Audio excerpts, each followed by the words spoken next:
happy anniversary to me.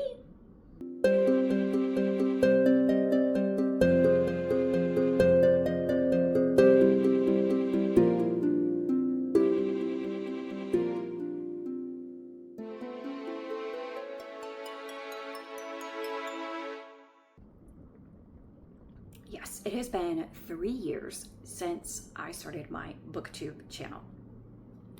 Prior to that, my channel had some music on it from my position as an elementary music teacher, and it wasn't really that much of an intentional channel. And so once I got really interested in BookTube, I discovered BookTube about 6 months to a year before I actually started making my channel. I was very interested in finding other people who love to read the books that I loved to read and talked about them and just being a part of the conversation about it. And so I just had the itch to join in that conversation. And so I just took the channel that I had because I didn't feel like making a brand new one and turned it into a BookTube channel. So here we are. And I thought to celebrate, I might talk a little bit about my reading journey. It's a video I've been wanting to make for a while anyway. I've just been thinking about it a little bit and reflecting on my life as a reader. And I thought I would really love to make a video about that. And I thought, what better time to do it than to celebrate my 3rd year anniversary on BookTube. Now, those of you who have followed me for a while know that normally on a Sunday morning, my video is my weekly vlog. But this week I was really busy with teacher training and I didn't read hardly anything. The couple of videos that I did try to make, the clips that I did try to take, were just abysmal failures. Like it was just, reading was a failure all around. I did my teacher training successfully, but that's about all I can claim for the week. Everything else was just an unmitigated disaster. So we're going a different direction and this is the perfect time to celebrate my 3 years on BookTube. So here we are. And instead of reviewing my week with you, I'm going to review my whole life in reading.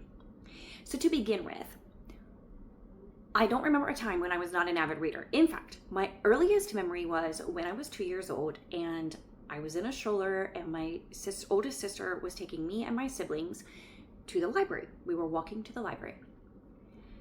In later years, I would be going to the library when I was like in elementary school. And along the way, I would look carefully, but I never remembered I couldn't see the memories, the visual memories that I had from those walks to the library when I was very young. And I didn't know how young I had been in those memories. And so one day I asked one of my sisters, I was like, I don't understand, like we never walk to the library anymore and it looks different. Like, did the library move or something? And my sister was very confused by my question, and it took her a while to realize that I was talking about the library where we lived when I was 2 years old. And she couldn't believe that I remembered that from being 2 years old and going to the library. It was apparently a significant event in my little toddler life. And I have vivid memories of that, of the walk, not the actual library, but the walk to the library. So, but we had moved from that point on. And so that's why we drove to the library, because different state, different town, different library, and we had to drive to get there. So that's my earliest memory. As a young child, before I could read, I remember poring over Richard Scarry books, even when I could read them. Curious George, the Berenstain Bears, those were big favorites of mine. At our library back in the day, this was in the 80s, they had racks of cassette tapes with books on them, books on cassette tape. And they were in those little plastic bags with little hangers, and they would be on like these hanging racks, kind of like a clothing rack. And so you could flip through them and get to the book that you wanted, check it out, bring it home. And it was an audiobook, so someone would read the book and then they would make a little ding sound when it was time to turn the page. And so before I was actually a reader, this was the way I read a lot of different picture books and children's books. Also, my siblings read to me all the time. My older siblings would often read to us as well. And I just grew up in an environment where we went to the library often. My oldest sisters volunteered and then later were paid employees at our local library. It was a place we spent a lot of time. Also, our church had a small library, and the catalog in that library was not updated very frequently, but I did read everything in there that was of interest to me.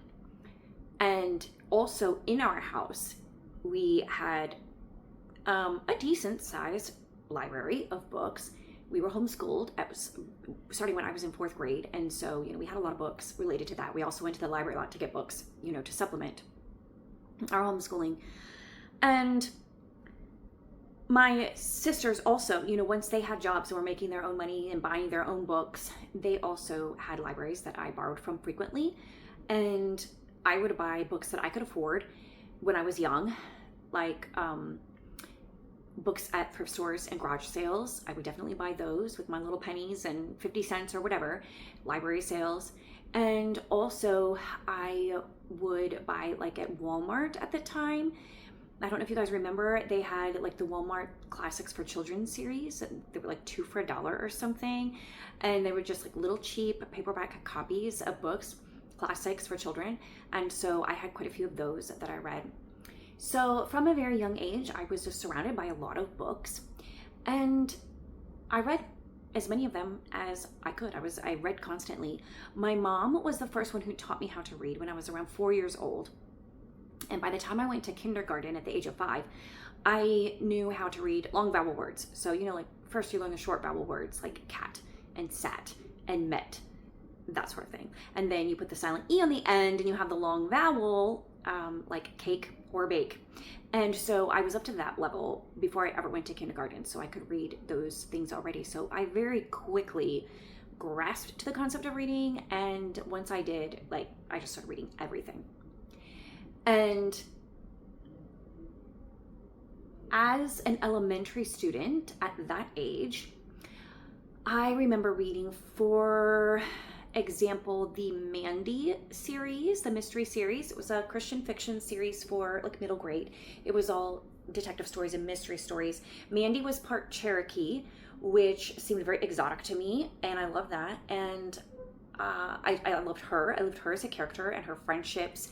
And I think it was her grandfather that she lived with, and she had a bit of like a troubled family history. So that kind of came into play, and you learn more about that as the series went on, if I remember correctly. It's been a long time since I read it, but there ended up being like 20, 25 books in this series.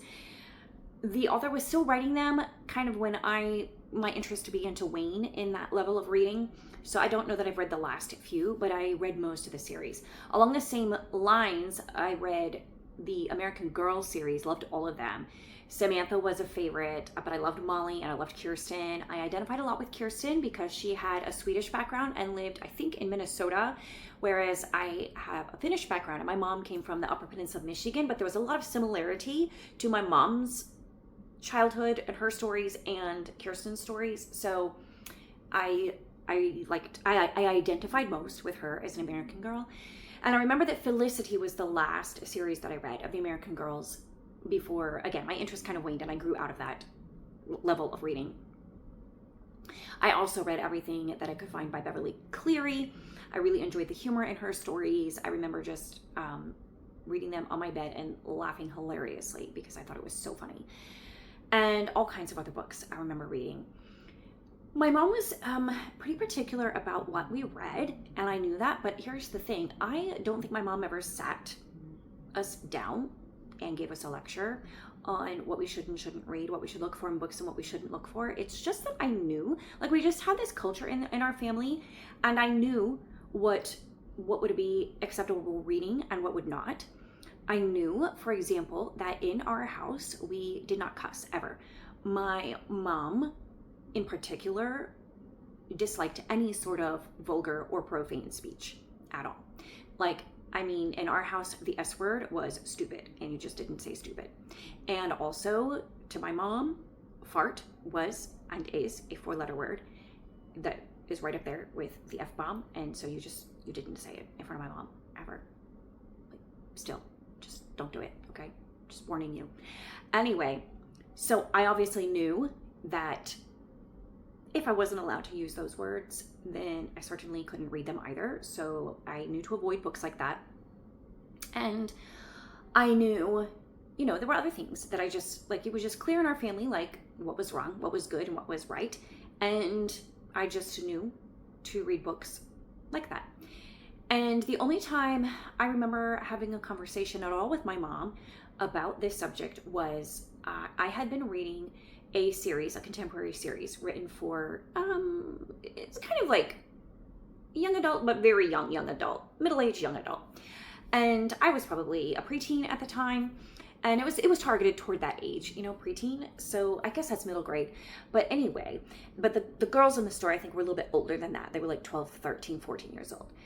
Anyway, so I was reading this series and kind of knowing that it was a little bit outside the realm of 100% appropriate, at least in my mom's mind. And like, I knew that, but I was just sort of reading them anyway because I was enjoying them.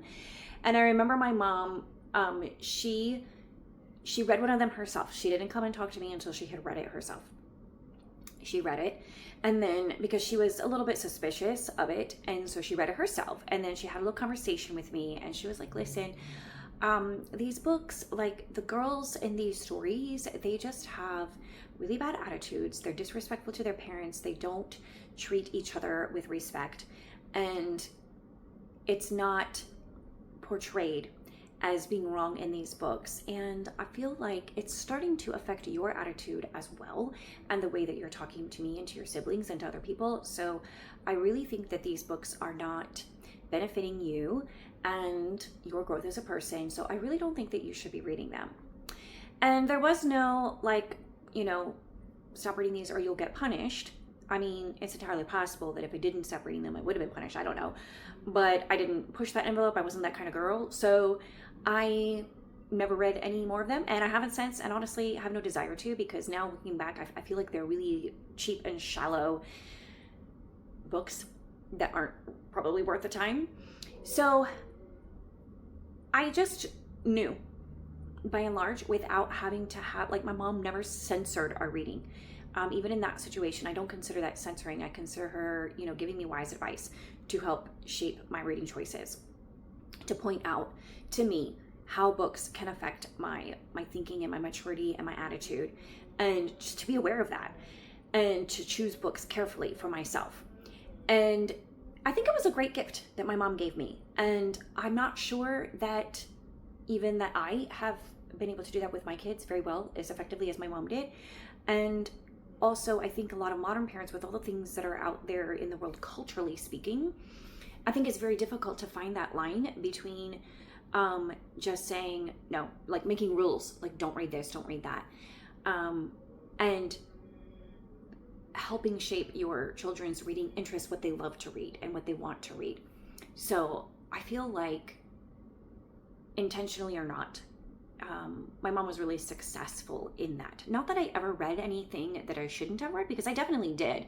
I definitely stumbled across books that I shouldn't read and kind of had a bit of a guilty pleasure in reading them.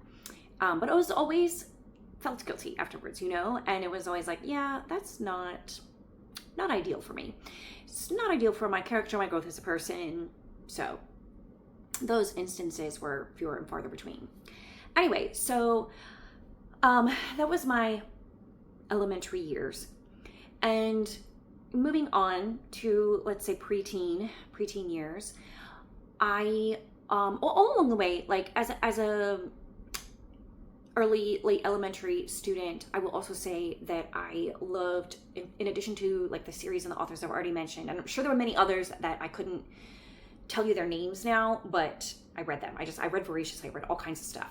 I also read some classics, popular children's classics, like Frances Hodgson Burnett, several of her books, or Louisa May Alcott. She was an author that I read Little Women first and loved it. And so then I read everything by Louisa May Alcott that I could find at home or in our school library or our church library or my local library, or when I could find, out and about browsing secondhand. And Lucy Maud Montgomery was another one. Anne of Green Gables. The miniseries of Anne of Green Gables that came out in the 80s was incredibly influential, I believe, in my generation, especially of girls. who are my age, so many of us look back on that so fondly. We watched it many times. It's like a core memory for us. And of course, many of us also read the book, Anne of Green Gables, after watching the movie. And I went on to read the entire series. And on top of that, because I loved I loved Anne of Green Gables and I love the whole series, I also went to read everything by Lucy Maud Montgomery that I could find. My sister had quite a few of her books, so I read a lot of them from her, checked others out from our local library. And I'm pretty sure I read most of Lucy Maud Montgomery's catalog of books. I couldn't tell you much about each one of them, but I read almost all of them. The Story Girl was another favorite series of mine, which I read when I was probably 9 or 10 years old. And that was a huge favorite of mine. I bought all 3 of those books and I treasured them. The covers of them like got worn. But 2 or 3 books in that series. I'm saying 3, but I think there might have only been 2. The Story Girl and The Story Girl Returns. I need to look that up. But at any rate, I read the Story Girl books and loved it. Those were some favorites of mine. Also, when I was 9 or 10, we went on vacation up to Prince Edward Island. And so we saw the Green Gables, the house that inspired Green Gables. And we did the Anne of Green Gables walk where they reenacted some of the scenes, and another core memory. So loved Lucy Maud Montgomery and loved all of her books at that age. When I was a preteen, I don't know, maybe 11, 12 years old, my mom allowed me to read my first romance. And that was the Seasons of the Heart series by Jeanette Oke, which is a Christian fiction series. It's a very gentle series. It's a love story, but and the characters are young. Like, I think that they're older teenagers. And they do get married over the course of the series, as I recall. It's been a long time since I've read it, like 30 years probably. But they do get married over the course of the series, and you have like their early married life. They live on a farm with, I think there's like a grandfather figure there and someone else. Anyway, but it's just a very gentle, like, it's not about the sexual aspect or the intimate aspect of marriage at all. It's just sweet. It's a sweet story. I can see why my mom let me read that as my first real romance novel. And I do think it's an excellent first choice for a young girl. And from then I also read Jeanette Oke's Love Comes Softly series, which is a little more grown up, but it's still very clean, squeaky clean, appropriate for teenagers, young teenagers. And that was the next series that I read. And from there, I really did enjoy reading clean romance novels throughout my teen years. I loved Lori Wick. I read a little bit later in my teen years and early adulthood, I read a lot of Karen Kingsbury, but then a lot of her books started to kind of like run together for me and I didn't love them as much. Like the whole Baxter Family series, like I read quite a few of those in the beginning, but then I just kind of got tired. I don't love big long series actually in the end. So I kind of got, bored with those, but she was a favorite author for a while. There were several other Christian fiction authors that I read as a teenager and enjoyed. I loved historical romance from the beginning, like anything that was set, particularly like in the 1800s or early 1900s, ate that stuff up and really enjoyed it. Primarily just reading Christian romances. I can't think of any other author specifically that I read at that point in time. Those are the ones that stick out to me. There'll be a handful of random ones here and there, that one-offs that I would have read and enjoyed, or books that people gave us, or that we discovered along the way. But those are the main ones that were influential in my reading life at the time. I also continued to read and love classics of my own accord. And I would choose to read a classic over a current novel very often. I just read both. Like, it wasn't one or the other for me. It was like, I loved both of them.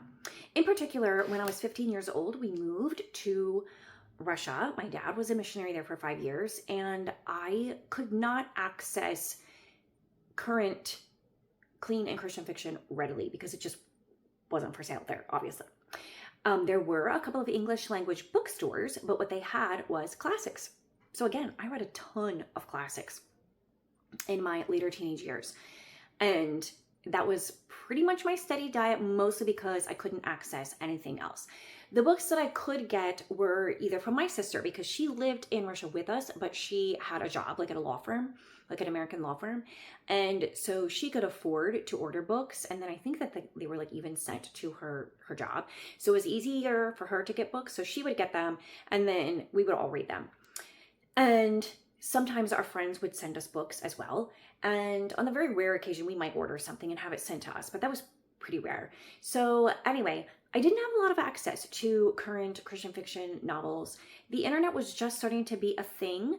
And I think it was during that time that Amazon just started, but it was, you know, very much in its infancy. And I'm not sure if we ever ordered from it or not. I can't remember.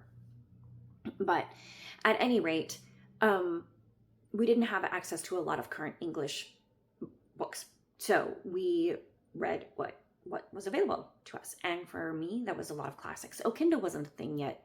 There was no digital material. It was all print, hard copies. So, I mean, audiobooks were a thing, but usually hard copies, like CDs and stuff. So it was just as difficult to get that as it would have been to get an actual book. So anyway, so I read a lot of classics. I began to love Charles Dickens at that time. I loved Victor Hugo. I loved Edith Wharton. And I don't even remember what other authors. Oh, Brontes. I love the Brontes. Read a lot of Bronte. I read almost all the Bronte books at that point. The only one I think that I didn't read during my teenage years was Villette. And it took me some time to read Villette. I didn't read that one, I think, until my late 20s. But I read all the other Bronte books in my late teens. And who else? Austen. Yes. I discovered Austen as a teenager, a young teenager. And by the time the 1995 Pride and Prejudice came out, I'd already read the book. And so I was 15 years old at that time. And I already loved Jane Austen. Like, you know, first glance, she and I were besties. And I read all of her books when I was a teenager.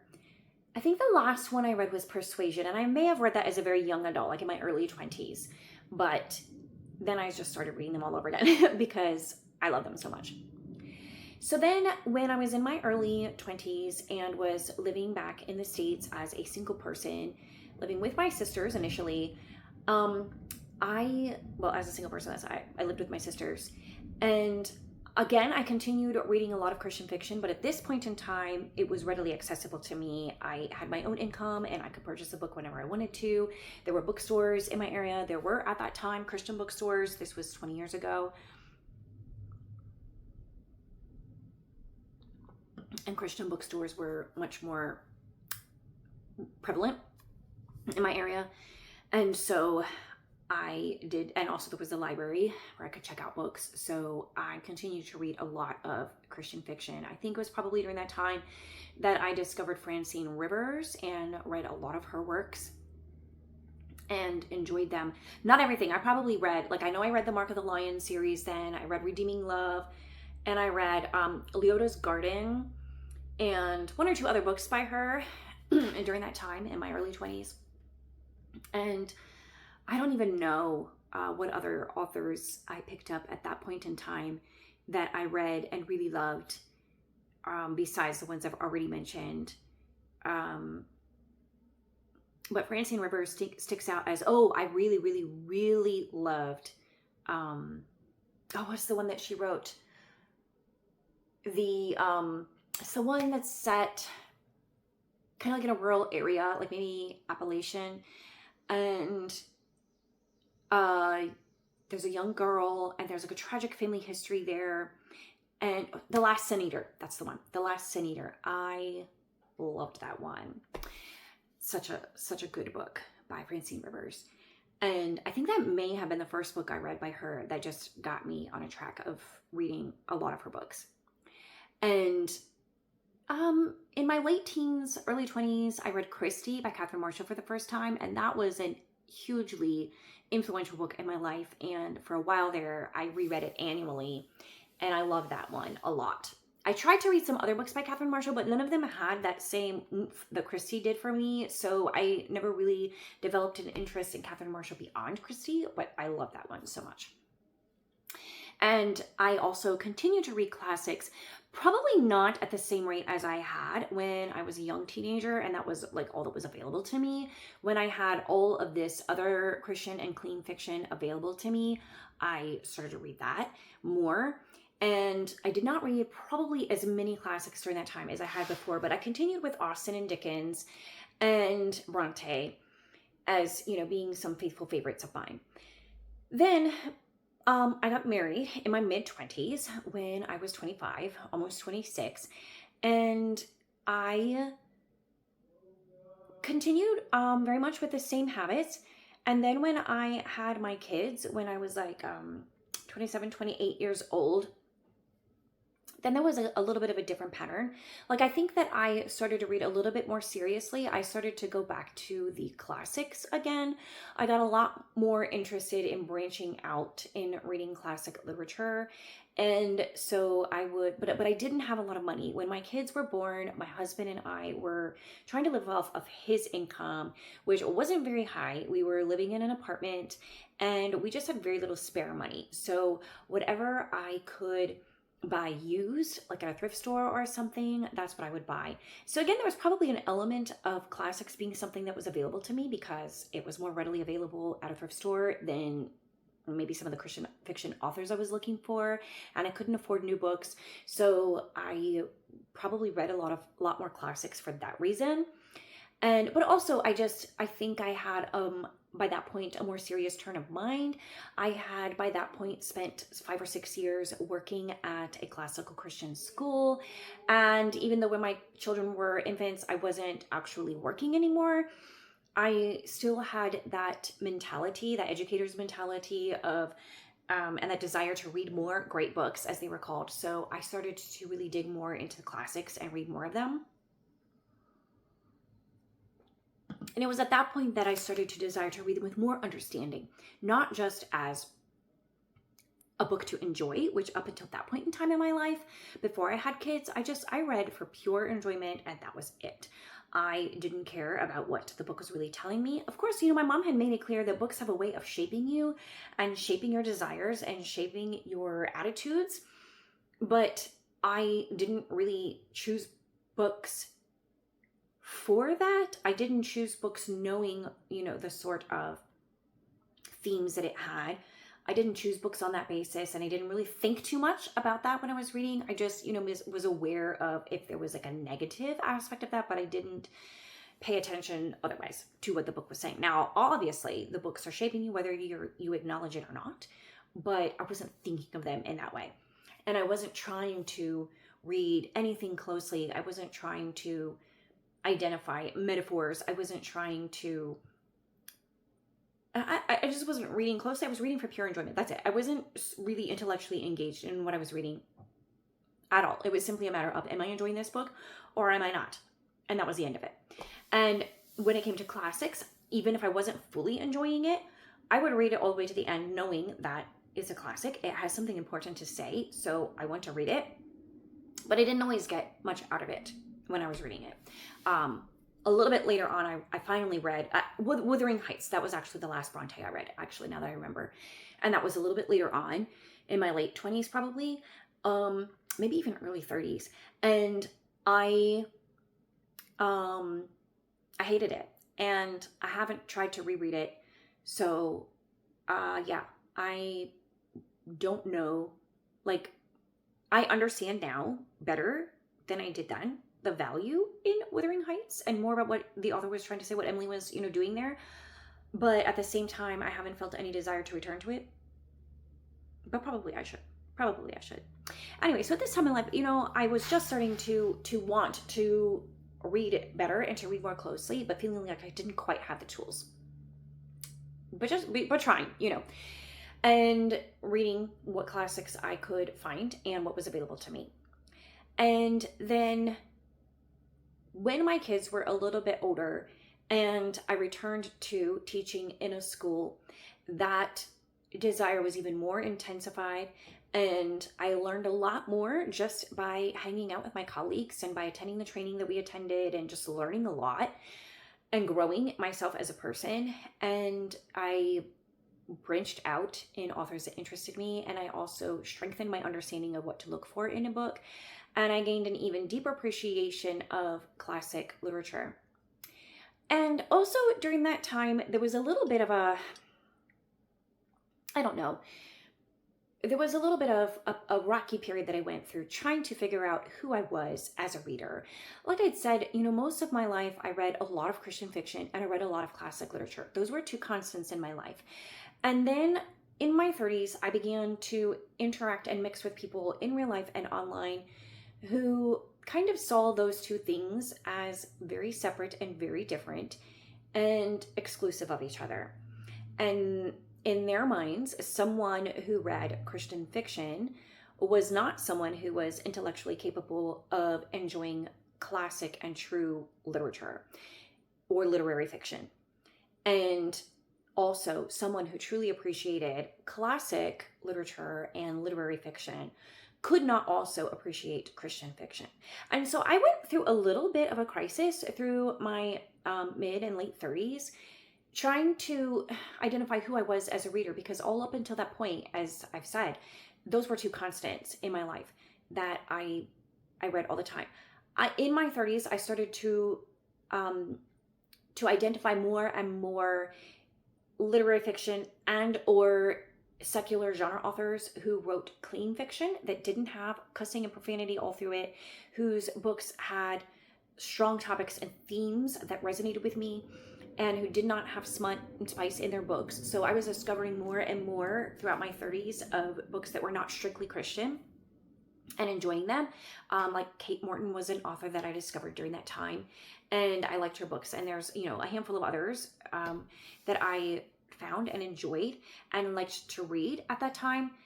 And so I kind of tried to branch out more in that area, to read more current and contemporary fiction, to read more literary fiction, and to read more and more classic literature, which was always a desire of mine anyway. But I kind of felt this need to justify my reading habits of what I like to read, particularly when it came to things like Christian fiction and genre fiction. In some social media groups I was in, and sometimes in real life interactions with different people, I got the impression that as someone who strove to be as intelligent, as much of a thinker as I can be, to use my intellectual faculties to their greatest capability, as someone who had a desire to do that, then I shouldn't be wanting to read this lesser fiction, this lighter fiction, this genre fiction that is maybe more plot driven than it is theme driven, if you will. And so I struggled a little bit with that, and it took a little bit of time and maturity for me to arrive at a place where I am now, where I just don't care. I think that you get to a point in your adult life where you just don't care. You start to lose the hold that your peers have on you, and you just get back to the basics of who you are, and you're okay with it. Like, it's not like you're not striving to prove anything to anybody or to show off to anybody. You know what you like, and you like it, and it's fine. And I've kind of come back to that point after going through a period of 5 to 10 years of like struggling with that on some level, struggling with self-consciousness of not wanting to admit to certain people that I was reading certain books or that I liked certain books. And personally, I think that's silly. And I'm kind of, one of the things on my BookTube channel that I try to be, and it's a little bit of a learning process, and you never know exactly how your words are being perceived by someone else. You may say them with one intention or one thing, and then people perceive something else. And a lot of times when people perceive something, they're projecting onto you their own insecurities. And so I want to say this, that I definitely did that. Okay, so all of those people that I got the perception that they were looking down on me, or that they would look down on me if they knew what I was reading, I was projecting my own insecurities onto them because I wanted to be a better reader. I wanted to be a more intellectual reader. I felt like I didn't always have the tools to be able to do that. And so projecting that insecurity onto them made me think that they were looking down on me because of the things that I actually did enjoy reading, even if it wasn't deep or literary. So I do think that definitely happens. So I want to say categorically at this point in time, I never want anyone to feel like I'm looking down on what they're reading. I made a video a few months back about the one thing that I don't think Christians should read. And honestly, I don't think it's healthy for anybody. But for Christians, I think it's definitely wrong. It's definitely sinful, and it grieves the heart of God to read things that are pornographic, erotic, smut, spice. Now, where that line is, it's hard to define exactly, but I do think there's a point when you know, and we all know. We just, maybe not everyone wants to admit it, but we all know there's a point where it's like, okay, this is just not okay. But beyond that, like, it doesn't matter all that much. The lesson that I learned from my mom many years ago is true. What you read shapes you. So if your diet is a steady diet of what my mom called brain candy, and like I said, this wasn't like she sat down and lectured us about what to read. These were just comments she made in passing here and there. This was just her perspective that she passed on to us. That some books that she enjoyed reading also, she called them brain candy. It was just light, fluffy genre reading, popcorn books. Like a writer can write this. It's just a fun story. That's all it is. That's all there is to it. And she called it brain candy. And the implication of that phrase is that it's fine to enjoy. Everybody enjoys a little bit of candy every now and then, right? But if it's your steady diet, then it's not healthy for you intellectually. So that is true. But at the same time, so I think that in your diet of books, this is my approach, you should be reading things that are harder to read. You should read things that challenge you. You should read things, even if you're not sure what it's about, you should be reading it. You should be challenging yourself intellectually and philosophically with your reading. You should challenge your thinking with a really good literary classic every now and then, or with a nonfiction, with a book that challenges your point of view. I do think that's very important for all of us in our development as a person. If our steady diet is all pop fiction and genre fiction, there's nothing wrong with reading those books. There's no judgment. But you are losing out on the benefits of reading heavier and harder things. That's my perspective. But there's no judgment on anybody who is just reading for pure entertainment. And also, I know that many of us are, in a phase of life where we're caregivers, or there's stressful things going on, and you can't focus on anything intellectual or heavy. I've been in that place myself. So we all go through phases as well, where we're reading more of this or more of that. And I find for myself that there are times when I am, it's kind of like sugar, the more you eat of it, the more you want of it. So same thing with the brain candy, the more you read of it, the more you get like a little bit addicted to it, and you want to read more and more of it. But the same is true of heavier books. Like the more you're reading it and the more you're really getting into the meat of something and digging into it, and you have that richer enjoyment, that fuller, deeper enjoyment, you do want more of that. And then when you read a lighter, fluffier book, it's a bit of a letdown because you didn't get that out of it. So I find that I do a little bit of going back and forth between those things, and having elements of both in my life. And the balance, shifts a little bit as I go through different phases and stages and different months. And sometimes it's more, lighter reading, and sometimes it's more heavier reading. And it just fluctuates. But generally speaking, overall, I like to have a balance of those things in my life. That's where I am with my reading. And I'm always striving. I feel like I've grown a lot in the past 5 to 10 years. I have grown so much in my ability to read closely and my ability to read well. And that comes from the environment in which I work, which is an academic environment, and rubbing shoulders with people who are really good at it and learning from them and just kind of like being their disciple in a sense, but also listening to certain podcasts that have been very formative. I don't as much since I started listening to BookTube because I have limited time for oral input, if that makes sense. And so I don't listen to those podcasts as much. But if there is a really good classic book that I'm reading and I know that I'm not getting out of it what I could be, I will listen to those podcasts. Like when I read the Von Arnim book about April, Enchanted April, I did listen to, I think it was the Literary Life podcast. They had some episodes about it, and it was super helpful as I was reading that book, and found it very enjoyable, and it really enhanced my enjoyment of the book. So anyway, I love to get more out of the books as I'm reading them if I can, and I'm always learning as I go, and I don't feel like I've arrived, but I keep learning. That's why I read How to Read a Book earlier this year, and I will do more of that. I will do more reading like that, and just expanding my horizons, strengthening my knowledge, and learning more about what I'm reading. So that is my journey. Now, when it comes to BookTube, like I said, 3 years ago, well, 3.5 to 4 years ago, I discovered BookTube, and then I started my own channel, and that kind of made a shift in my reading as well, because now I'm sharing everything that I read with the entire world. Okay, well, however many of you actually watch my videos, like the 100 people or whatever that watch my videos on a regular basis. And that does shift things a little bit to an extent. And also the fact that I'm interacting with so many people and getting such a broader field of recommendations that I never had before in my life. That also has opened new doors. That's given me interest in different authors and different genres. It's giving me a greater understanding of certain genres. I'm much more aware of reading trends now than I ever was before. I never cared. I've never been a trendy person, so I never cared about trends. But now that I'm, in this world where the trends are being influenced to an extent, I'm more aware of them, whether or not they actively influence me. And anyway, that has changed my reading. It's definitely made me collect more books, for sure. And it's made me probably read a little bit more, maybe.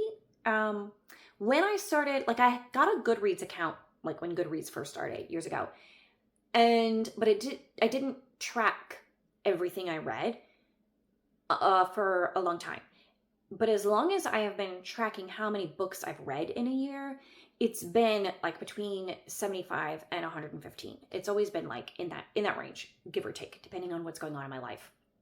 So I have always read about that many, probably. My reading pace has probably picked up a little bit since starting my BookTube channel, but not a huge amount. It stayed more or less consistent within that range. So anyway, that is the story of my reading life and the journey that I have taken. I am going to upload this without the benefit of any real editing.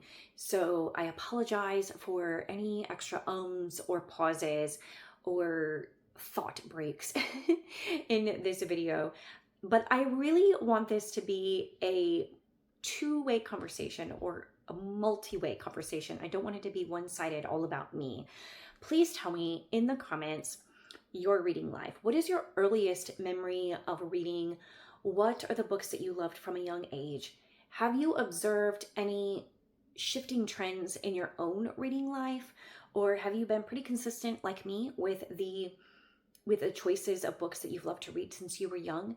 And were there any times in your life when you struggled with knowing who you were as a reader? And where do you feel like you are now? How would you describe yourself as a reader? For myself, I'm a person who loves to challenge myself with my reading, but I also love to read a good book just for the sake of a fun story, whether it's deep or not. I love that too. So I love to read a blend of books, literary and non-literary, and I love a book that challenges me, and I love a book that's just fun. Primarily, I love books that are set in past times. I just find that the most interesting because I love history. But, and I don't love anything that's too, I don't love crime. I'll read mysteries on occasion, but I don't love books about crime. I don't love horror or thrillers really, although every now and then I will read one and enjoy it. Or something along those lines. It's not a genre I gravitate to. Never have. Yeah, that's my reading style. That's who I am. So let me know in the comments who you are as a reader and what your journey has been, and let's chat about it some more. And I will see you next time. Bye.